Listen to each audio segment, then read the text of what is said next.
Welcome to Taiwan Talk on ICRT. I'm Ryan Drillsma. This week I'm speaking to Anthony Carlisle of the Garden of Hope Foundation, a non-profit established to help disadvantaged women and girls. We discuss the organization's efforts to establish a global database of women's helplines as part of the global network of women's shelters. So, you are the Garden of Hope Foundation International Affairs Supervisor, correct? That's right. What does the Garden of Hope Foundation do? Well, we're one of the largest, or perhaps the largest, service-providing women's NGO in Taiwan, and we run shelters and other services for survivors of gender-based violence. Okay, how long has it been established, the organization? 32 years now. We were founded in 1988. What issues do you find women and girls in Taiwan face specifically that you aim to help with? The specific problems that we deal with here in Taiwan are issues of domestic violence, which is still quite high. We've heard about sexual assaults on school campuses and the issue of that in Taiwan as well. And these are issues that our partners in other parts of the world also face. Do you find there to be different challenges in different parts of the country? Yes and no. I think the issue of gender-based violence and domestic violence cuts across all social stratas and across different cultures as well. But you do find slightly higher levels among indigenous populations in Taiwan, and we do have a higher demand, of course, for shelter services for migrant women who come to marry Taiwanese men, perhaps not because they suffer more violence, but because they lack the resources that a Taiwanese woman would have. She can't go back to her mother's home, for example. If a woman were to come to one of your shelters, what kind of services would she expect? There'll be a whole raft of services, and they'll take her through different phases. So in the crisis phase, it might be medical services to go to the hospital. There'll be legal services as well to help her apply for a protection order or divorce if that's what she decides to do, custody for children and so on. And then other support services to help her rebuild her life, and that might include some counselling, some groups, group work with social workers and other survivors, and then transitioning on to independence, employment services, support for education, housing services, and Can you tell us about any specific success stories you've had over the years? Well, yeah, we've had our programs are very successful. We have a program that we call the Go the Second Mile program. So this is, like you were saying, a comprehensive raft of different services that we bring together to help women transition from the shelter to employment and housing. So we provide housing advice, employment training, and also we provide an informal support network outside her abuser's family. And we find that women who go through this program, especially the employment program, they reduce violence by up to 90%. So 90% either eliminate or significantly reduce the violence in their lives. Can you talk about how the organization's expanded over the years, the international work that the organization is now doing? Yeah, sure.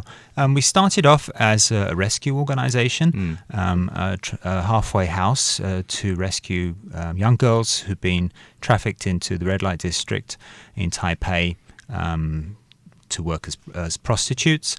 And that quickly transitioned into a campaign to ban child prostitution in Taiwan, which was very successful. And that resulted in a new law being passed to ban child prostitution. Which was recently amended to be a law to ban other forms of sexual exploitation against children and minors. And then we expanded our services to help families and women because we realized that the reason that young girls were coming to the city was because they had problems back at home. The biggest expansion was when we moved into shelter work because that's very labor intensive. And that was after 1998 when the Domestic Violence Prevention Act was passed, also due to the efforts of us and other women's feminist organizations in Taiwan who were lobbying. The government here is currently promoting its Taiwan Can Help initiative, which spotlights how local institutions and organizations are assisting with problems abroad. So, as a Taiwanese organization, how has Garden of Hope used its experience to help others around the world? Well, first of all, we set up a Garden of Hope in New York, and they run similar services to us. They have shelter, and they do a lot of work around survivors of human trafficking, because that's a big issue in New York. They work in the Flushing community with the Chinese community in the Flushing area of New York. And we also set up a Garden of Hope in Cambodia, which is now an independent organization. But since then, we've been looking more to build partnerships. So we look for similar organizations in other countries, and then we build alliances and networks with them.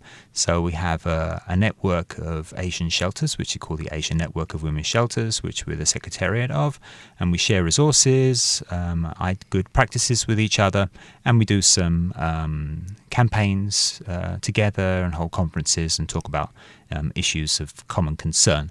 Currently, the Global Network of Women's Shelters has a campaign for its helplines project. We're hoping to set up helplines in every country of the world so that women and girls can reach out if they're suffering from gender-based violence. Are there a lot of places in the world that don't have helplines? Yes, we've found around 25%, around a quarter of the countries in the world don't have safe and secure helplines. Okay. So that's also part of the project as well as collecting the numbers that exist and the websites that do exist. We'd like to point out those countries where there's still work to be done and do some lobbying and advocacy work to help those countries build up their own national support systems. Have you adopted any new strategies to combat the problems that the pandemic brings? Yes, yeah. We've used technology to reach out to survivors of violence.